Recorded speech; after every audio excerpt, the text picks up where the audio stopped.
Okay, so I didn't want to abandon the people who come to the channel for quitting advice and quitting weed and all that support and some of the tips and stuff, because this is something that caught me and tripped me up, and so I wanted to do a quick video on it so you don't have to learn the lesson the hard way the way I did, because it was a bit of a sucky lesson. And I've also been thinking about it a lot, and I've been thinking about the benefits in my life to quitting weed. So I'll go through that after we go through the whole relapsing thing. But first, just got to acknowledge how awesome this hoodie is. People, persons, paper, people, because it's sick. Anyway, it was an op-shop find. It was so good. We're talking about relapsing. So what happens when you relapse? I'm going to let you off on this one. Nothing. Don't worry about it. In fact, enjoy it. But enjoy it for that moment. Now, if you've gone through the process, and I'll link my other videos about taking on the identity of a non-smoker and how that identity will serve you later on and how to evolve that identity. So I'll link those videos below. If you've gone through all that work and your identity is a non-smoker, this is where things get to be a bit easier, because you can't be too hard on yourself. If you've got a stint and you've been going for, say, 6 months, because I've quit weed a few times in my life. I've quit smoking a few times in my life. I'll never go back now, but I have relapsed a few times. And I've gone about 6 months and then I've relapsed. And if you are hard on yourself about that, and you start to think of yourself as a failure, or you start to think, oh, I messed up, I'm smoking now, I might as well keep going, you'll continue down the same path. If you approach it from, okay, I've had a smoke, it's happened, that's okay, I'm just going to enjoy it. If you've got a little bud at home, and because I'll tell you how that happens, what will happen is, your environment will beat your willpower every single time. And it doesn't matter how good your identity is, it doesn't matter how good your willpower is, or how long you've been off it for. If you put yourself back in that environment where you're around it and there's people doing it, after a matter of time, and it might be 2 hours, it might be 2 days, after a matter of time, you will cave, because your environment trumps your willpower every single time. And part of your environment is your friends. Now, every time I've picked it up again, if I've quit and picked it up again, it's always been because one of my friends gave it to me. And they give it to me as a present. It's been my birthday both times it's happened. It's been my birthday and they've given me a bud for my birthday. And from my point of view, it looks like they're coming at it from a friendly gesture, a loving way. Hey man, happy birthday, here's a bud. Every single time that's happened, I've told them that I'm not smoking. I haven't been smoking. I haven't been smoking for 6 months. They'll still give you that bud. And it comes from a loving point of view, a loving perspective, but what they're actually doing is securing their plug. They don't want you to look better than them. They want you to be on the same level. So they'll try and bring you back down, and they'll give you free weed, and they'll, hey man, you want a cone? Because your real friends, and this has happened since I've been quitting alcohol, since I've been quitting everything, your real friends will say, what can I do to support you? That's awesome, man. I'm glad you're quitting. That's awesome. Good for you. In fact, my friends around me, when I told them I quit alcohol, there were 2 people at least in my life that said, do you want me to stop drinking around you? And I said, no, because if I can quit when it's hard and it's around me, then it'll be easy when it's easy.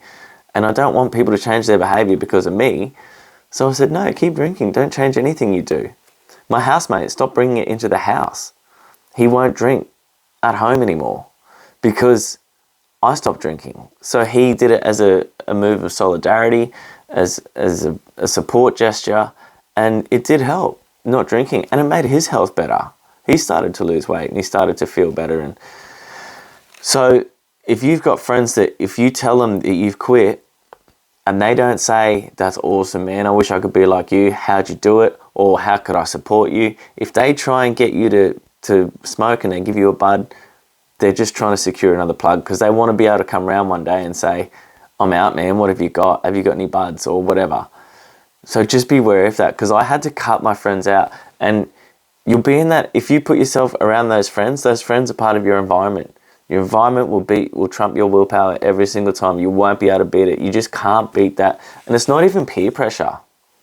It's just being in that, conforming to that environment and being around those friends, and you just slip back into those old habits. So you have to cut them out of your life, and you don't have to cut them out completely. You can still text, you can still call and say g'day and whatever. But if you put yourself in an environment where they're smoking and it's happening and it's around you or you're around it, you're going to slip up. So what happens if you slip up and you relapse and you think, I've had a smoke, what do? Enjoy it. Enjoy it. But tell yourself this, I'm going to enjoy this. It's happened. There's nothing I can do about it. I'm just going to enjoy it and move on, because I'm not a smoker. And don't have it in your house. Don't put yourself in the environment. Don't put it around you. Don't be surrounded by it. Don't go and buy more. If it happens, it happens. And don't beat yourself up about it. Just go with it and enjoy it. Because if you can tell yourself that it's one time, it happened, I'll enjoy it, and I'll get back on that horse tomorrow, get back on that wagon, or whatever the saying is, it'll be easier to keep going. As soon as you start beating yourself up, as soon as you start telling yourself you're a failure, it triggers something in your brain. And it triggers the craving center. It triggers it even more, that dopaminergic reward system even more. So if you start beating yourself up and thinking you're a failure, you'll just slip back down that path. Oh, I might as well smoke. I'm already smoking. I'm a failure. But if you go, nah, this is just one time. I'm just going to enjoy it, have a good time, and then I'm going to get back on that horse tomorrow. And you tell yourself that, and you make sure you stick to that by putting yourself in the right environments, by setting your mindset, by doing your journaling and doing all the things that we've talked about. You'll have a better chance. And it's just a better way to deal with a relapse. Just go easy on yourself. Don't be so hard on yourself. If you go and do it again, then you're making a choice to do that again, and that's on you. But I've let you off for the first time. The other thing I was thinking about was all the differences that have come into my life since I've started expelling this toxicity and expelling toxic people and toxic relationships, people that didn't serve me, emotions that didn't serve me, anger doesn't serve me. So depression doesn't serve me. It's not part of my life. Anxiety doesn't serve me. It's not part of my life.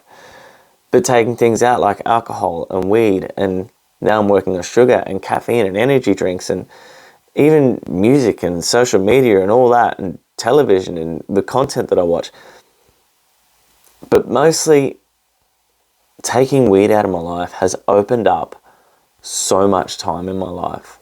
And I used to think that I was productive, because weed didn't slow me down. Having ADHD, it speeds me up. It focuses me.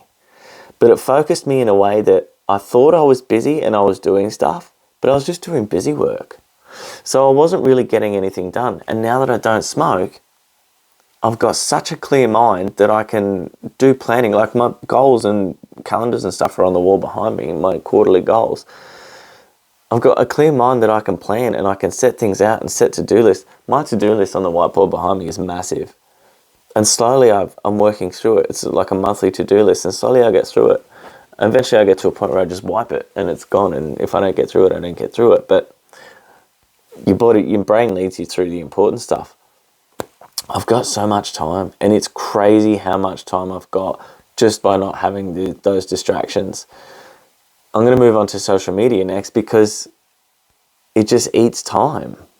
I don't want that in my life so much because it eats so much time. So I'm going to start cutting back on that and moving that out of my life. If I'm not creating, from a consuming point of view, if I'm creating, it's a different story. But if I'm just consuming it mindlessly, it's just another drug.